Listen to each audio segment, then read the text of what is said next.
नमस्कार प्यारे विद्यार्थियों। ऑनलाइन क्लास में आप सभी विद्यार्थियों का हार्दिक स्वागत, अभिनंदन। आज तक के जितने मैंने वीडियो बनवाए हैं वो सारे कक्षा 10वीं के थे। आज मैं कक्षा 9वीं का पहला चैप्टर प्रारंभ करने जा रहा हूँ। कक्षा 9वीं का जो नवीन पाठ्यक्रम है उसके अनुरूप पहली प्रश्नावली का नाम है संख्या पद्धति। पिछली साल का जो कोर्स था उसमें भी संख्या पद्धति ही थी।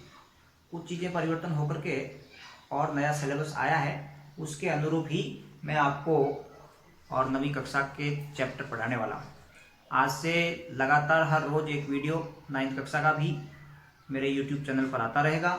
तो ऐसे वे सभी विद्यार्थी जो कक्षा 9वीं में पढ़ते हैं या ऐसे वो सभी अभिभावक जिनके बच्चे 9वीं कक्षा में पढ़ते हैं, तो वे झिझक मेरे इस YouTube चैनल को सब्सक्राइब अवश्य करें और सब्सक्राइब करने के पश्चात पास में एक बेल आइकन है उसको अवश्य दबाएं, ताकि जो मेरा अगला नया वीडियो आएगा वो नोटिफिकेशन के रूप में आपको प्राप्त हो जाए।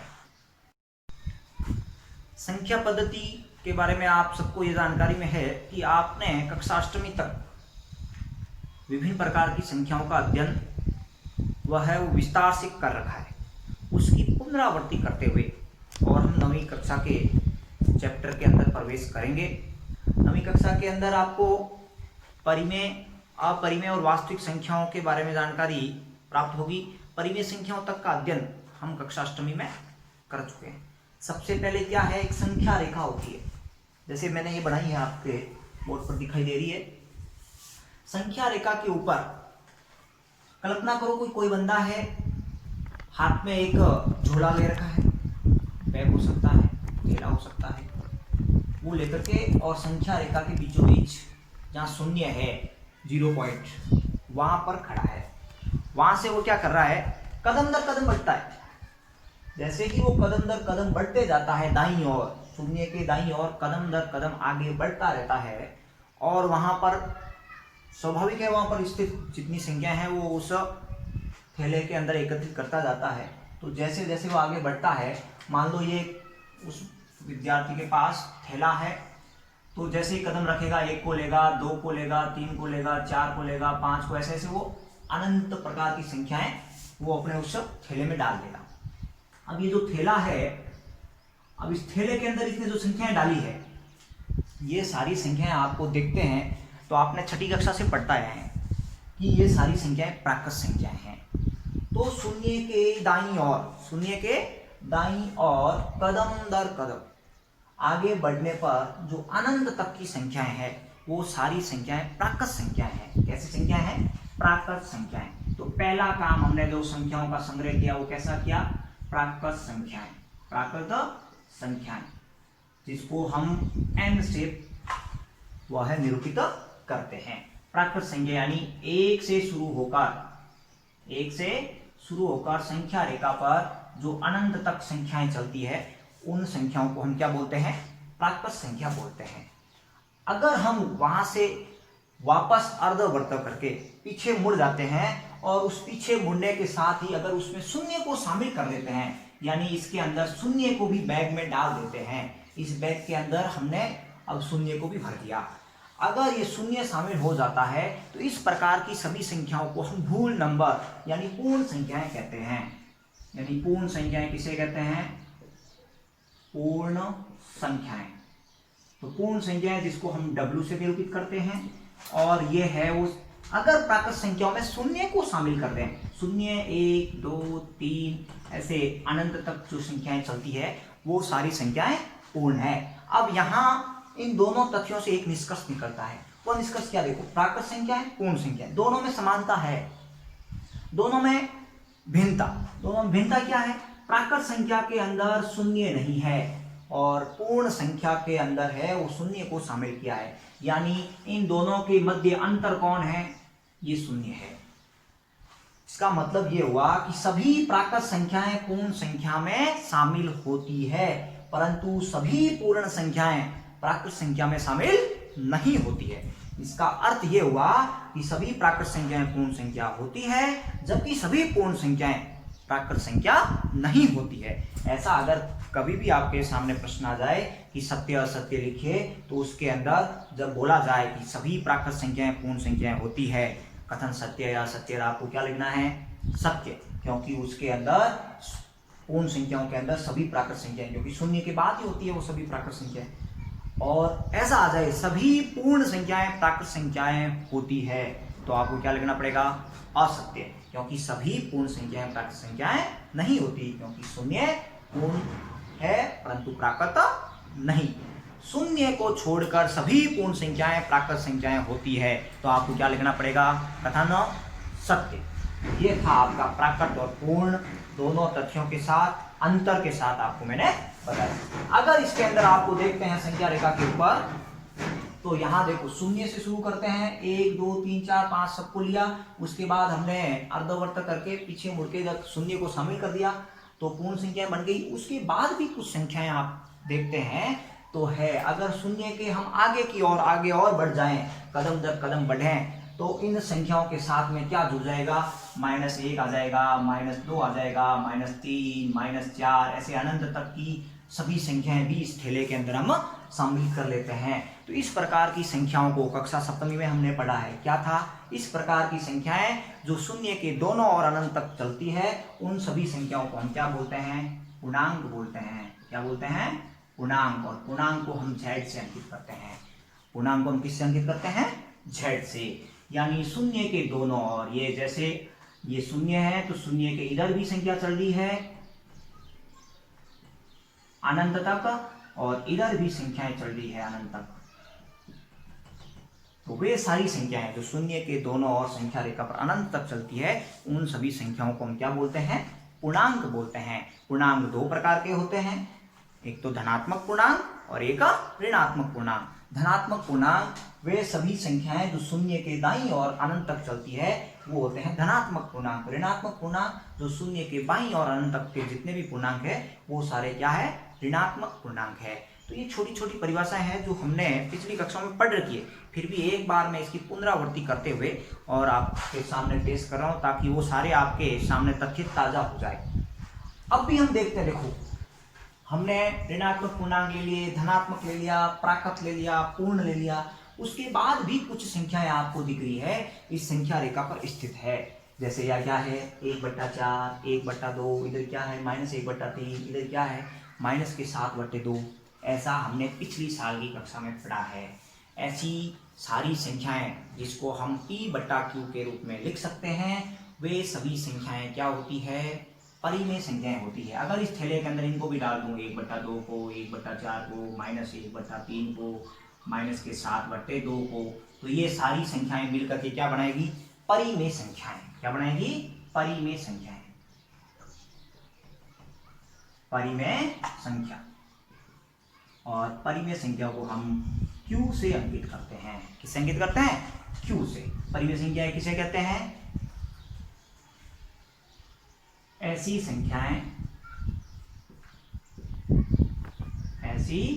संख्याएं जिसको हम P/Q के रूप में निरूपित कर सकते हैं, जहां P व Q पूर्णांक तथा Q नॉट इक्वल 0 हो। Q नॉट इक्वल 0 हो, यानी ऐसी वे सभी संख्याएं जिनको हम P/Q के रूप में लिख सकते हैं, तथा Q का मान है वो क्या नहीं होना चाहिए? 0 के इक्वल नहीं होना चाहिए, यानी Q का मान 0 नहीं होना चाहिए। बाकी सारी संख्याएं क्या होती है? परिमेय संख्या। मान लो ये 1 है, 2 है, 3 है, 4 है, ये सारी परिमेय संख्याएं हैं। इसको P/Q के रूप में लिखने के लिए हम 1 का भाग दे सकते हैं, जहां Q का मान क्या आ रहा है? 1 आ रहा है। इसका मतलब ये क्या है? परिमेय संख्या। अगर यहाँ मैं भाग में 0 ले दूं तो Q का मान क्या हो जाएगा? 0। इसका मतलब क्या है? शर्त लागू नहीं हो रही है, परिमेय संख्या नहीं होगी। ऐसी कोई संख्या दिख रही है जिसका हर का मान यानी Q का मान 0 है, तो वो परिमेय संख्या नहीं है। तो ये तो था आपके प्राकृत संख्या, पूर्ण संख्या, पूर्णांक संख्या और परिमेय संख्या। आगे भी विभिन्न प्रकार के प्रश्न आपके दिमाग में चल रहे होंगे कि इसके अलावा भी कुछ संख्याएं होती है जो रूट में होती है। मान लो ऐसी कोई संख्या है जो √2 है, ऐसी भी संख्या है √3 है। ये सारी संख्याएं क्या कहलाती है? तो इन सभी संख्याओं के बारे में हम विस्तार से अध्ययन है वो हम अगले अनुच्छेद में करेंगे। तब तक आपके सामने 4 परिभाषाएं, एक तो प्राकृत, पूर्ण, पूर्णांक, पूर्णांक के 2 भाग और परिमेय संख्या। ये सारी चीजें हैं वो अच्छे से आपके दिमाग में फिट क्लियर होनी चाहिए कि सभी प्राकृत संख्याएं पूर्ण होती है, सभी पूर्ण प्राकृत नहीं होती है, सभी पूर्णांक। देखो अब यहाँ एक चीज हो रही है, क्या हो रही है? सभी पूर्ण संख्याएं पूर्णांक होती है। सभी पूर्ण संख्याएं क्या होती है? पूर्णांक होती है। सभी प्राकृत संख्याएं पूर्णांक होती है। पूर्णांक के अंदर धनात्मक ऋणात्मक की अलग बात। पहले क्या? प्राकृत संख्याएं पूर्णांकों में शामिल, वो भी किसमें? धनात्मक में। पूर्ण संख्याएं पूर्णांकों में शामिल। तो ऐसा प्रश्न आ सकता है, सत्य असत्य के बारे में ऐसे पूछ सकता है कि सभी प्राकृत संख्याएं क्या पूर्णांक होती है? तो आपको लिखना हाँ, सभी प्राकृत संख्याएं पूर्णांक होती है। क्या सभी पूर्ण संख्याएं पूर्णांक होती है? तो लिखना हाँ, सभी पूर्ण संख्याएं हैं वो पूर्णांक होती है। अब रही बात परिमेय संख्या, क्या सभी पूर्णांक परिमेय संख्याएं होती है? हाँ होती है, क्योंकि सब में हम 1 का भाग दे सकते हैं। ये जितनी पूर्णांक दिख रहे हैं इन सब में हम 1 का भाग दे सकते हैं। इसका मतलब ये हुआ कि सभी पूर्णांक परिमेय संख्याएं होती है, सभी प्राकृत संख्याएं परिमेय संख्याएं होती है, सभी पूर्ण संख्याएं परिमेय संख्याएं होती है। सभी परिमेय संख्या क्या प्राकृत होती है? जरूरी नहीं। सभी परिमेय संख्याएं क्या पूर्ण संख्या होती है? जरूरी नहीं। सभी परिमेय संख्याएं क्या पूर्णांक होते हैं? जरूरी नहीं। यानी ऊपर की जितनी भी परिभाषा, जैसे मैंने लिखा है प्राकृत, पूर्ण, पूर्णांक, परिमेय, तो ऊपर वाली चीजें नीचे वाली में सम्मिलित होती जा रही है, परंतु नीचे वाली चीजें ऊपर वाली में सम्मिलित हो ये 50-50 यानी पूरे चांस उसके नहीं हो सकते। कुछ परिमेय संख्या ऐसी है जो प्राकृत है, कुछ परिमेय संख्या ऐसी है जो पूर्ण है, कुछ परिमेय संख्या ऐसे हैं जो पूर्णांक है, परंतु सभी परिमेय संख्याएं ऐसी नहीं है कि वो पूर्णांक हो या पूर्ण संख्याएं हो या प्राकृत संख्याएं हो।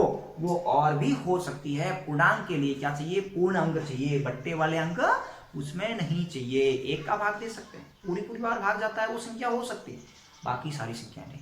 तो ऐसे प्रश्न आप अभी जब हम पढ़ेंगे 1.1 में और उदाहरणों के बारे में जब अध्ययन करेंगे उसमें सारी चीजें यही है। अब है आपके सामने उदाहरण क्रमांक 1। अब उदाहरण 1 में जैसे मैंने प्रश्न खड़े किए थे, जब मैंने प्राकृत संख्या, पूर्ण संख्या, पूर्णांक और परिमेय संख्या की परिभाषाएं बताई थी, उस समय जो प्रश्न खड़े हो रहे थे वही सत्य असत्य के रूप में आपको बताने हैं। क्या है? नीचे दिए गए कथन सत्य है या असत्य, कारण के साथ अपने उत्तर दीजिए। यानी कारण बताना, सत्य है तो क्यों है और असत्य है तो क्यों है। पहला देखो, प्रत्येक पूर्ण संख्या एक प्राकृत संख्या होती है। प्रत्येक पूर्ण संख्या एक प्राकृत संख्या होती है। ध्यान से देखते देखो, प्राकृत तो है 1, 2, 3, 4 ऐसे चलती रहेगी। पूर्ण है क्या? 0, 1, 2, 3, 4 और ऐसे अनंत तक चलती रहेगी। अब यहां आपको क्या है? क्या है? प्रत्येक पूर्ण संख्या। अब देखो यहां हम अंतर देखते हैं, ये सारी संख्याएं तो क्या है? सेम। अंतर क्या है? 0 का। अब ये 0 प्राकृत संख्या तो हो नहीं सकता, परंतु पूर्ण संख्या है, तो ये बोल रहा है प्रत्येक पूर्ण संख्या। तो प्रत्येक पूर्ण संख्या प्राकृत संख्या नहीं होती, तो आपको क्या लेना है? असत्य। असत्य क्यों है? कारण क्या लेना? 0 पूर्ण संख्या है परंतु प्राकृत संख्या नहीं। प्राकृत संख्या नहीं, बस ये हो गया कारण। ये क्या हो गया अपने उत्तर का कारण। दूसरा क्या है? प्रत्येक पूर्णांक एक परिमेय संख्या होता है। प्रत्येक पूर्णांक एक परिमेय संख्या होता है। पूर्णांक की कल्पना बताता हूं, पहले बताया आपको। देखो -1, -2, -3, -4 और ऐसे अनंत तक, और ऐसे 1, 2, 3, 4 और अनंत। अब मैंने कहा परिमेय संख्या होता है, प्रत्येक पूर्णांक परिमेय संख्या होता है। उसके लिए क्या चाहिए सर? क्यू चाहिए, और क्यू का मान क्या चाहिए?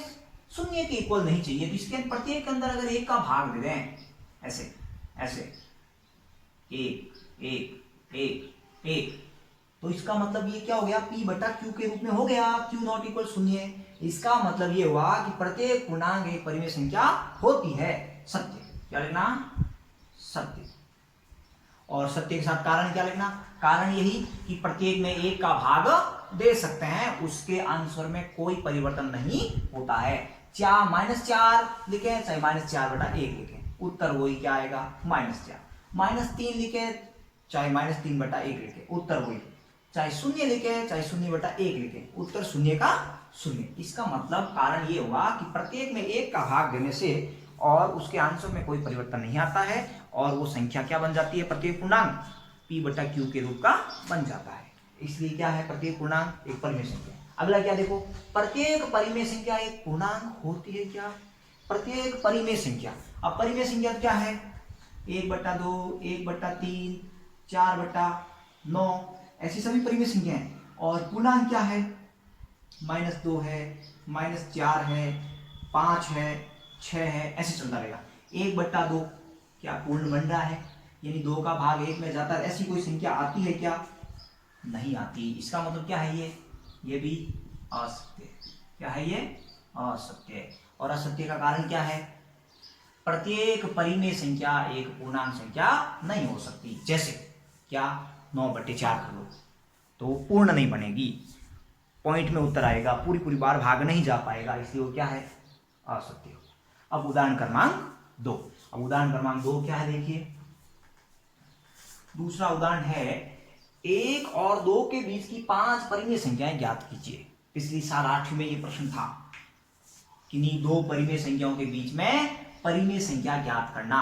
तो वो औसत विधि हमने सीख रखी है, वो थी औसत विधि, यानी दोनों परिमेय संख्याओं को जोड़ करके और उसके अंदर 2 का भाग दे दो, वो बीच की परिमेय संख्या ज्ञात हो जाती थी। परंतु अभी यहां हम एक और विधि सीखने वाले हैं।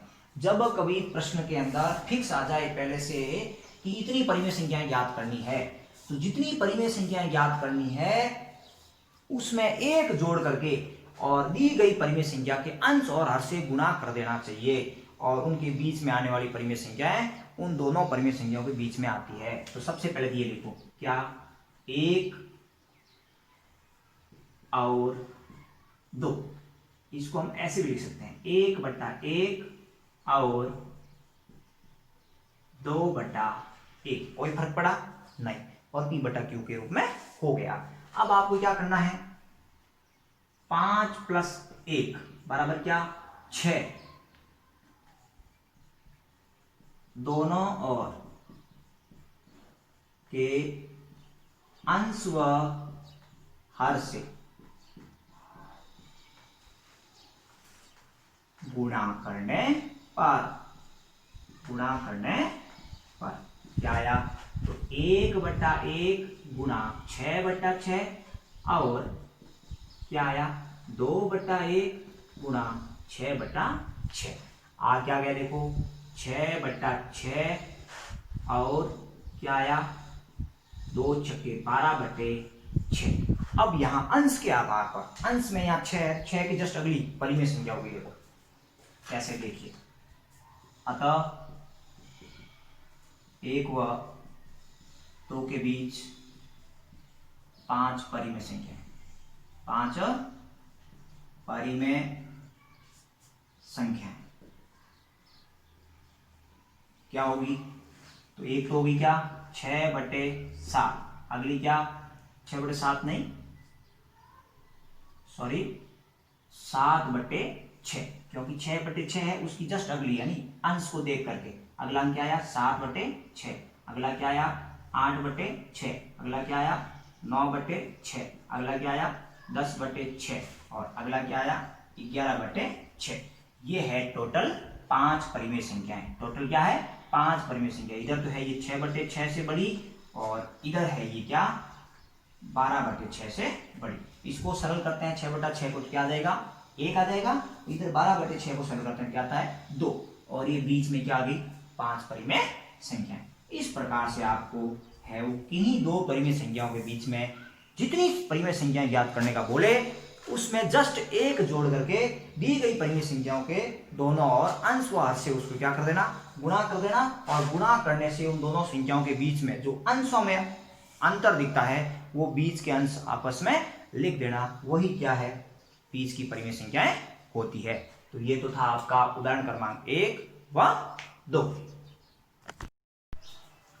अब प्रश्नावली 1.1 1.1 के अंदर पहला प्रश्न है, क्या शून्य एक परिमेय संख्या है? क्या इसे आप p बटा q के रूप में लिख सकते हैं, जहां p और q पूर्णांक है और q नॉट इक्वल शून्य है? तो आपको ये दिखता है तो p और q पूर्णांक, q नॉट इक्वल शून्य है, p बटा q, आपके दिमाग में परिमेय संख्या आती है। और परिमेय संख्या के लिए क्या चाहिए? q का मान है वो शून्य के बराबर नहीं चाहिए। तो शून्य बोला इसने। शून्य के अंदर अगर हम 1 का भाग दे दें तो क्या ये p बटे q के रूप में हो गया? हाँ हो गया। शून्य और 1 दोनों क्या है? पूर्णांक है। अब देखो, अगर मैं यहाँ 0/2 कर दूं तो क्या ये पूर्णांक है 0 और 2? हाँ है। क्या p बटा q के रूप में है? हाँ है। क्या q नॉट इक्वल 0 है? हाँ है। इसका मतलब क्या हुआ? शून्य है वो एक परिमेय संख्या है। तो आपको लिखना हाँ। अब क्यों है तो ये लिखो 0/1, 0/2, 0/3, 0/-2, 0/-5, यानी कुछ भी ले सकते हैं। ये सारी संख्याएं क्या है? परिमेय संख्या है। और जहां p और q दोनों क्या है? पूर्णांक है। धनात्मक हो सकता है, ऋणात्मक हो सकता है, और वहां q का मान 0 के बराबर नहीं है। इसका मतलब पहला प्रश्न 0 एक परिमेय संख्या है, यानी हाँ 0 एक परिमेय संख्या है। तो कैसे है? तो प्रत्येक के अंदर आप पूर्णांकों का भाग दे दो। पूर्णांक है, दोनों शून्य भी पूर्णांक होगा, नीचे भाग देने वाली संख्या चाहे ऋणात्मक हो चाहे धनात्मक हो, दोनों भी पूर्णांक होगी, और q का मान 0 के इक्वल नहीं होगा। यानी वो सारी शर्तें जो प्रश्न बोल रहा है वो इन सब में लागू हो रही है। इसका मतलब क्या है? 0 परिमेय संख्या है। दूसरा प्रश्न, अभी हमने दूसरा उदाहरण किया था, वैसा ही प्रश्न देखो। 3 और 4 के बीच 6 परिमेय संख्याएं ज्ञात कीजिए। दूसरे उदाहरण में क्या किया था? 1 और 2 के बीच में 5 परिमेय संख्याएं ज्ञात की थी। यहाँ 6 ज्ञात करनी है। आपको वो का वो एक बार तो क्या कर देना है, 3/1 और 4/1 कर लेना है। इससे कोई फर्क नहीं पड़ेगा, बट्टे में 1 आ गया, वो सेम का सेम रहा है। अब यहाँ क्या है? 6 है, तो 6 में 1 जोड़ लो, 6 + 1 = 7। दोनों और अंश व हर से गुणा करने पर, अंश व हर से गुणा। अब गुणा करते हैं क्या होता है? देखो ये है 3/1 गुणा 7/7, अंश व हर से, और क्या है 4/1 गुणा 7/7। ये आया आपके 21/7, और इधर क्या आया 28/7 और क्या 7, 28/7। अब सरल करके देखो, 21 में 7 का भाग जाता 3 आ जाएगा, 28 में 7 का भाग जाता तो 4 आ जाएगा। अब यहाँ आपको अंश में अंतर दिख रहा है। देखो 21 और 28 के बीच में जितनी संख्याएं आ रही है 22, 23, 24, 25, 26, 27, उन सब में 7 का भाग दे दो। वो परिमेय संख्या किसके बीच में होगी? 3 और 4 के बीच। तो आपको वही लिखना, अतः 3 व 4 के बीच, 3 व 4 के बीच 6 परिमेय संख्याएं, 6 परिमेय संख्याएं।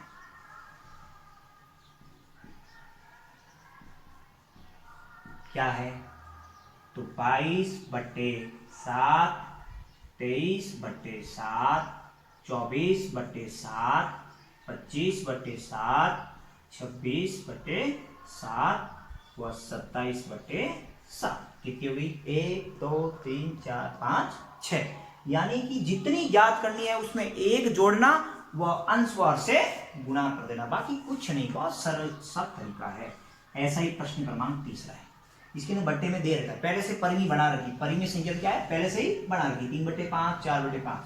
अब इसमें ज्ञात कितनी करनी है? 5, 5 में 1 जोड़ो, 6/6 से गुणा कर लेना, यानी 3/5 और क्या है 4/5, दोनों और अंश व हर से 5 + 1 = 6 से गुणा, 6 से गुणा।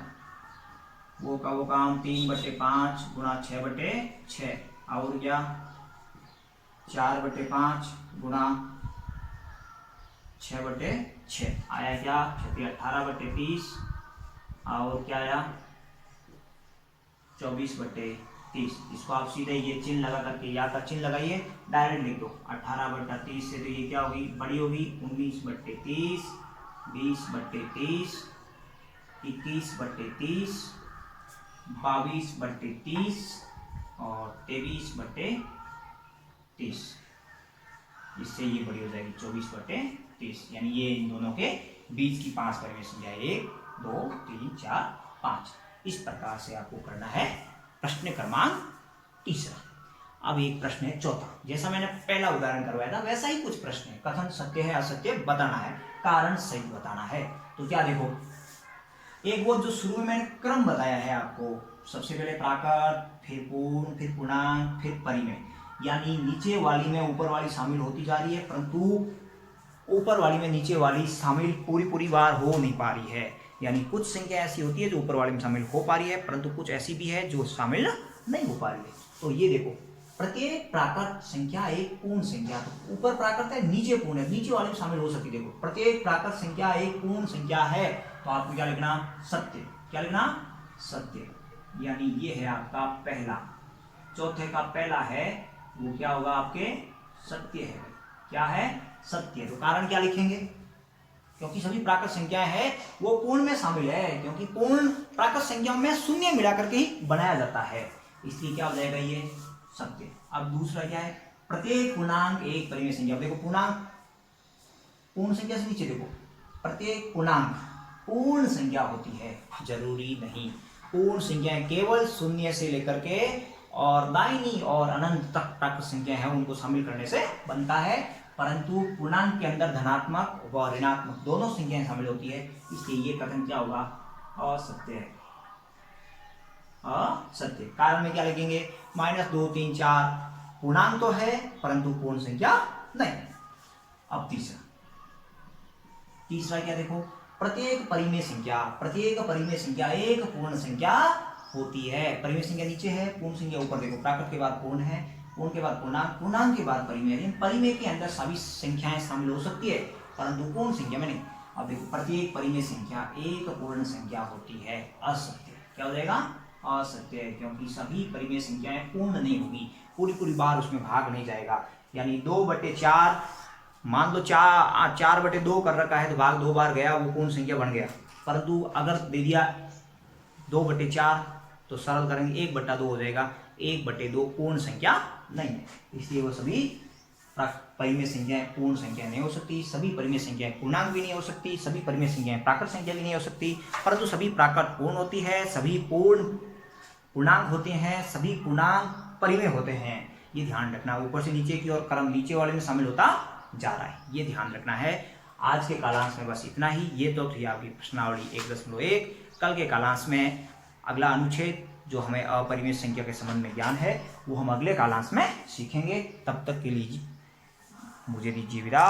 आप अपने इस YouTube चैनल को सब्सक्राइब अवश्य करें और आगे के वीडियो प्राप्त करने के लिए एक साइड में बेल आइकन है उसको अवश्य दबाएं, ताकि जैसे ही नया वीडियो मैं अपलोड करूंगा आपको वो नोटिफिकेशन के रूप में आपके स्क्रीन पर मिल जाएगा।